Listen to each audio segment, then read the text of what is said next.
Okay, here we go again with our fourth installment of our series of readings of Where the Mountain Meets the Moon. Um, we left off with chapter 8, where Min Lee ran into a dragon. And you remember that she had left home in search of the Old Man of the Moon, who lives on top of Never-Ending Mountain, so that she could ask him how she could change her family's fortune. You recall that Ma and Ba had been were poor farmers who could barely make ends meet, and they had decided to go try to find her and chase her down. So here we are, chapter 9. Underneath the moon shadows of the trees, Ma stumbled in weariness. Ba did not know how long they had been walking. With every step he peered at the ground, the light flickering as the lantern swayed in his hand. The forest was full of shapes and shadows, and only barely could he see the faint footprints on the ground. It was like searching for a wrinkle in a flower petal. As Ma tripped, he steadied her with his arm. "We should rest," Ba said. Ma shook her head and pulled away angrily. "We must keep going. We have to find Min Lee." "But you are tired," Ba said, "and I am too. We can rest, and afterward we will be able to continue faster." "I am not tired," Ma said fiercely. Her irritation seemed to give her energy. "If you are tired, you can rest, but I will continue to look for our daughter." "Well, we should stay together," Ba said quietly. "If you wish to stay with me," Ma said, "then you will have to keep going." Ba sighed and took out another candle for the lantern. The light from the lamp kept away the forest animals, but it could do nothing for Ma's fury. Her resentment seemed to darken with the fading moon. As they walked, the morning bloomed in the distance as its light slowly filtered over Ma and Ba through the veil of tree branches, so he could finally blow out the candle in the lantern. He looked at Ma and could see that her bitterness was only sharper in the softening sky. "If Min Lee stopped to rest," Ba said, "we may catch up to her soon." "When we find her," Ma said, she must know that she is never to do this again. Never." "Now, wife," Ba said, "Min Lee did not leave to cause us harm." "No," Ma said, her words cracking the air around her. "She left to find a fairy tale. Never-Ending Mountain and the Old Man of the Moon, of all the foolish things." "Stories are not foolish," Ba said again, in his quiet way. "Says you," Ma said, "because you are the one who filled her with them, making her believe that she could change our miserable fortune with some impossible story. Ridiculous." "Yes," Ba said sadly, "it is impossible, but it is not ridiculous." Ma opened her mouth again, but stopped, for up ahead they heard the noise of breaking branches. It was the sound of someone pushing through the forest. Ma and Ba looked at each other. "Min Lee," Ma said. Forgetting their fatigue and frustration, Ma and Ba began to run through the woods. Ma ignored the branches that scratched her, and Ba let his hat fall to the ground as they rushed toward the unseen person. "Min Lee," they called, "Min Lee." But as they burst upon the figure ahead, they stopped in shock. It was not Min Lee. Instead, Ma and Ba stared open-mouthed at the goldfish man. Here's chapter 10, and we'll slip back to Min Lee. Min Lee gaped at the dragon in front of her. He was brilliant red, the color of a lucky lantern, with emerald green whiskers, horns, and a dull, stone-colored ball like the moon on his head. At least what Min Lee could see of him looked like that, because he was also half covered by ropes of twine that had been tied tightly around him so that he couldn't move, and by the silvery lake of water his tears had formed all around him. Min Lee had always thought that it would be thrilling but scary to meet a dragon. Her father's stories always made them sound so wise and powerful and grand. But here was a dragon before her, tied up and crying. Min Lee didn't feel awed by it at all. In fact, She felt rather sorry for it. "Can you help me?" the dragon sniffed. "I'm trapped." Min Li shook herself and started swimming toward the dragon. "What happened to you?" she asked. "Well, the monkeys tied me up while I was sleeping," the dragon said. "I've been here for days." Min Li swam over to the dragon and climbed onto his back to get out of the water.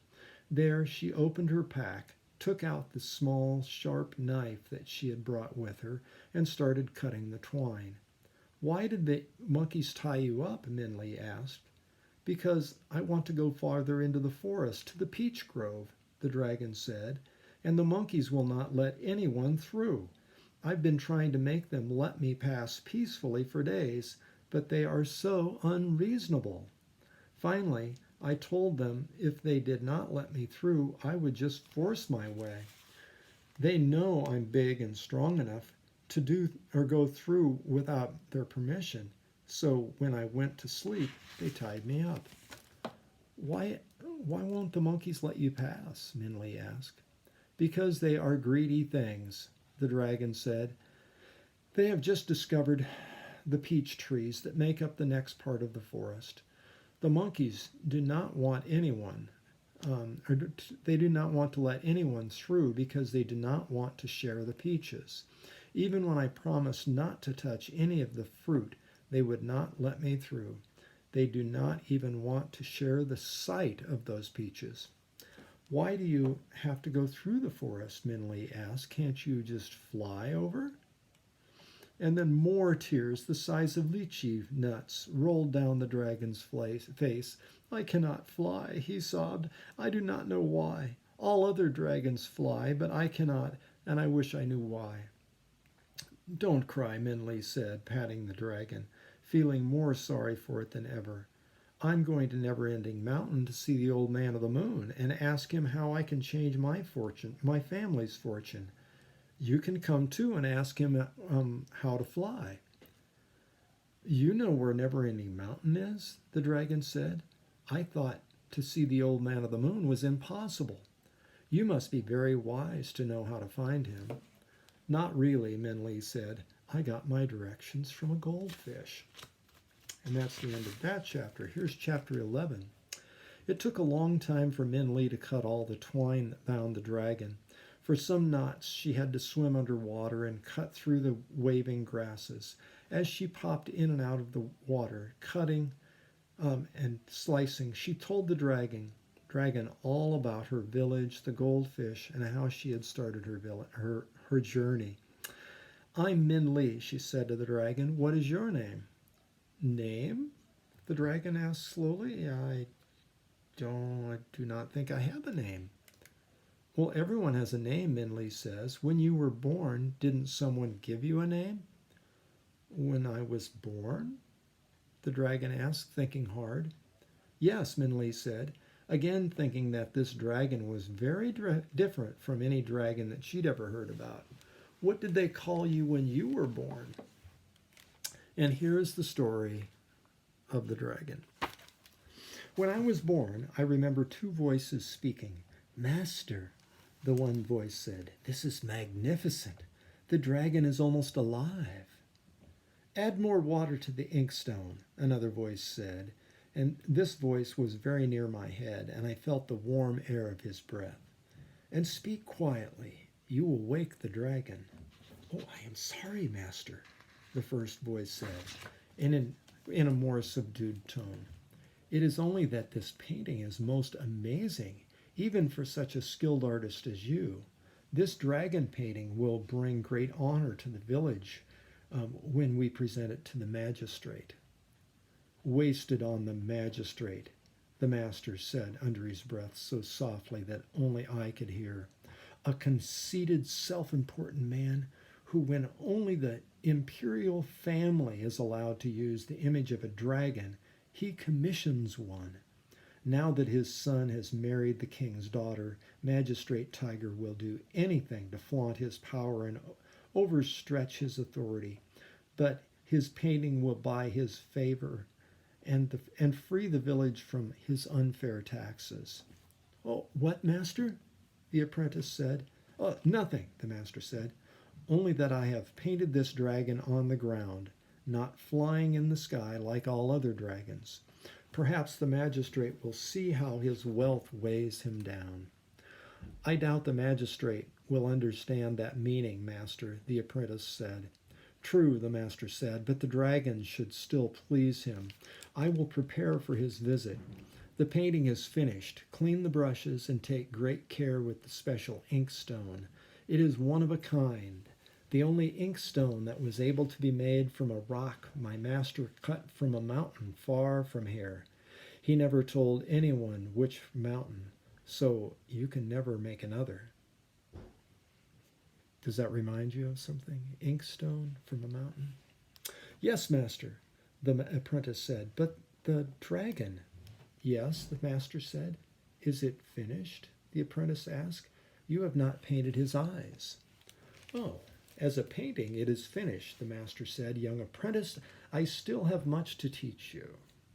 And I heard the voices and footsteps fade away. It was a strange feeling. I felt the warm light of the sun running over my skin, but my arms and legs were frozen. I could hear the wind rustling leaves in the trees and birds hopping on the ground, but I saw nothing. Time passed. I only knew because the air grew colder. I heard footsteps coming toward me, many of them, so I knew it was a great procession of people. As you requested, your magnificence, a voice said. I recognized it as the master's. May I present this, which I humbly painted in tribute to the great magistrate's rule. There was a silence as all gazed, I supposed at me. Painter Chen, another voice said, in great awe, this is indeed a great work. Thank you, magistrate, the master said. I am glad it pleases you. Then our agreement will be fulfilled? Yes, said the voice. The village will be free from taxation for the next year, and I will take the painting. Even though I did not know exactly what was going on, I knew I did not want to belong to Magistrate Tiger.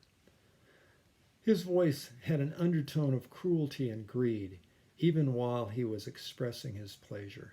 I tried to protest, but my lips uttered no sound, and then I was rolled up, and all sound and feeling disappeared.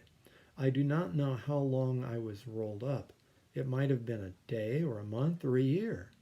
All I could do was wait, but finally I was unrolled, and I felt a cold gust of air over me. If I could have, I would have shivered. This painting is a masterpiece, a voice said in surprise. Then it quickly turned oily and flattering, as only fitting for your greatness. Yes, Magistrate Tiger said, have it hung behind my chair. Yes, Magistrate, the voice said, and then hesitated and said, how strange. What's strange? The magistrate asked. Well, the voice said, there are no eyes on this dragon. The painter must have forgotten. No eyes, the magistrate boomed. Painter Chen dared to give me an unfinished painting. I will double the tax on his village for the next 10 years. Magistrate, a third voice said. One has seemed a little kinder. It is only a minor flaw. If we just dotted in the eyes, the dragon would be finished. Yes, the magistrate said, obviously considering. Bring me a paintbrush and ink. I heard the servants shuffling and bringing the paintbrush and ink. I felt the magistrate's hot, dry breath on my nose as he came close to me, and felt the cold touch on my eye. And suddenly I could see. I saw the magistrate's fat face leering over me as he reached down and dotted into my other eye. As sight came to both of my eyes, a warm feeling filled me, like drinking a hot tea on a cold day. I felt strength come into my arms and hands and legs and feet, and my neck and head stretched for the first time. All the loud yells that I had wanted to make now came rushing out of my mouth, and I gave a huge roar that made the magistrate fall over. "It has come alive," I heard him gasp, and I heard the servants screaming, "Dragon! Dragon! He's come alive!" I knew this was my chance to free myself from the magistrate tiger. I jumped from where I was, and I rushed over everyone, knocking down desks and chairs and columns. I saw the dark blue sky and the green leaves through a window and went through it and simply crashed through the wall to get through. As I left, the building was falling down, and all the people were yelling, "Dragon!" They screamed, "Dragon!" I knew I had to leave as soon as possible, so I ran as fast as I could into the forest and left them far, far away. I have lived in the forest since then. That's the end of that story. So I think, the dragon said, that my name is Dragon, because that is what everyone called me. Dragon, Minley repeated, and she tried not to smile. Well, I guess it's good enough name. It will be easy enough for me to remember. The dragon nodded, pleased to have found himself a name.